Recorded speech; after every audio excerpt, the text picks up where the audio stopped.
بھی کوئی احساس ہے؟ آدمی یہ سمجھتا ہے کہ میرا پاؤں چمٹی پر نہ پڑ جائے اور وہ مر نہ جائے. نہیں گل سمجھ رہے؟ لیکن ہمارا اور آپ کا خون، ہماری اور آپ کی جان اتنی سستی ہو گئی ہے، اتنا سستا ہو گیا ہمارا خون کہ چمٹی کا پھر احساس ہے لیکن انسانی خون کا کوئی احساس نہیں بچا ہے.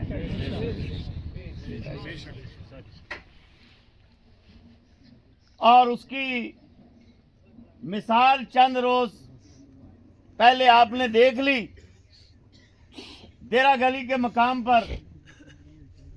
اور پیارے نبی کا ایک فرمان ہے، آپ نے فرمایا ایک وقت آئے گا دنیا میں قتل عام ہوگا. قتل کرنے والے کو نہیں پتا ہوگا کہ میں کس جرم میں قتل کر رہا ہوں. ہونے والے مقتول کو یہ نہیں پتا ہوگا کہ مجھے کس جرم میں قتل کیا جا رہا ہے.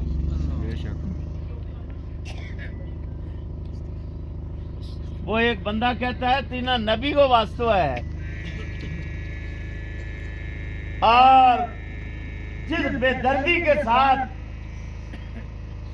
ان بےچارے نہتوں کو گھر سے اٹھا کر مارا گیا ہے وہ تو نیٹ بند ہے، ورنہ پتہ نہیں کیا ہوتا. کوئی بھی آدمی جو ہے وہ اس کو برداشت نہیں کر سکتا ہے. لیکن چلو اور کچھ نہیں، کم از کم بابا نگری میں آنے والوں، میاں لقمان صاحب کے عرس میں آنے والوں، کیا ہمارا ضمیر، ہماری غیرت اتنی مر چکی ہے کہ ہم اپنے ان بھائیوں کے لیے دعا بھی نہیں کر سکتے ہیں؟ بولو، دعا میں تو وہ پاور ہے کہ جو امریکہ کے راشٹرپتی کے پاس بھی نہیں ہے،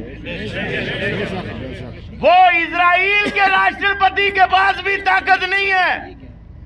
جو طاقت اللہ نے ایک مرد مومن کو دعا کے ذریعے عطا کی ہے، دعا انسان کی تقدیروں کو بدل دیتی ہے اور دعا ہی بادشاہوں کو فقیری پر لے آتی ہے. پچھلے آجا نہیں بول رہے، جب آپ کو پڑے گی تو تب پتا چلے گا کہ جناب نمک اور مرچ جب پڑے گی نا، اللہ بچائے. ان مظلوموں کے لیے دعا تو کر سکتے ہو. ہم ہر طرح کی دہشت گردی کی مذمت کرتے ہیں. ہاتھ کھڑے کرو، یہ نہ ہوئے کہ امام مسلم جب نماز کے لیے کھڑے ہوئے تو 18,000 پیچھے تھے، سلام پھیری تو 2 ہی بچے تھے. لیکن میں اور خطیب صاحب ہم نے تو کہنا ہے. حضرت کہہ رہے تھے کہ حاجی کو کہہ رہا تھا کہ مولوی دل محمد صاحب جب تھے وہ کہتے تھے، مولانا صاحب کے صدقے میں ہم لوگ بھی کہتے ہیں، لیکن اس وقت موبائل شرارتی کم تھا. آج ہماری سبوں میں بیٹھے ہوئے منور ہیں جو ہماری تقریریں ریکارڈ کرتے ہیں اور جا کر آگے دیکھتے ہیں جی یہ مولوی صاحب نے تقریر کی ہے. جی باہر سے تو نہیں کوئی آ کر ریکارڈ کرتا ہے. لیکن میں تو کہتا ہوں کہ غلامان محمد جان دینے سے نہیں ڈرتے، یہ سر کٹ جائے یا رہ جائے کچھ پرواہ نہیں کرتے.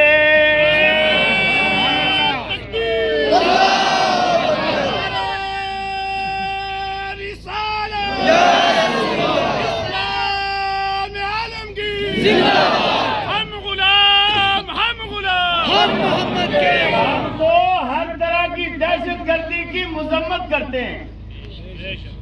چاہے ہمارے ملک کا کوئی فورس کا بندہ مارا جائے بے گناہ، ہم اس کی بھی مذمت کرتے ہیں.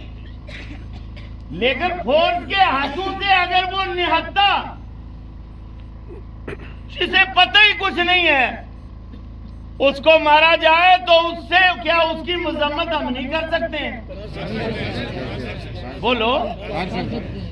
ہم حکومت سے اس بات کا مطالبہ کرتے ہیں کہ وہ جو نہتے بے گناہ 3 آدمیوں کو 10 لاکھ یا 30 لاکھ دے کر آپ نے بات کو رفع دفع کر دیا.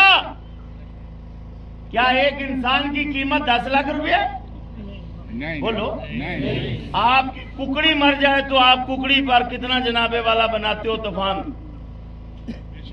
تو انسان ہے. تو یہ 10 لاکھ سے یا 30 لاکھ سے بات پوری ہونے والی نہیں. فورس بھی اپنے کنٹرول میں رہے. وہ ہماری حفاظت کے لیے ہے, نہ کہ ہمارے گھر کو اجاڑنے کے لیے ہے. وہ جو مظلوم چھوٹے چھوٹے یتیم بچے رہ گئے, وہ کس کی جان کو روئیں گے؟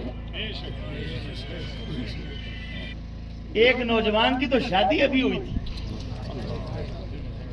لہذا ہم امن پسند لوگ ہیں, ہم اس ملک کے سچے وفادار ہیں, ہم پکے ہندوستانی ہیں. لیکن ہندوستانی ہونے کا مطلب یہ نہیں کہ تم ہمارے بے گناہ لوگوں کو تم اس طرح سے ظلم اور زیادتی کرو کہ جناب ان کو ننگا کر کے تم پشال والے راستے سے جناب ان کو مرچ اور نمک ڈالو. کیا یہ قابل مذمت بات نہیں ہے؟ بولو زور سے. ہاتھ نہیں اللہ نے آپ کو دیا, ہاتھ دونوں کھڑے کر کے. اور ہمارے پاس دعا ہے, وہ دعا کرو. آپ رب سے لو لگاؤ, رب کی بارگاہ میں دعا کرو, یا اللہ ہمیں امن عطا فرما. اور یا اللہ جو پرامن حالات کو بد امنی میں تبدیل کرنا چاہتے ہیں, ایسے لوگوں کے شر اور فتنوں سے محفوظ فرما. آمین کہہ دو.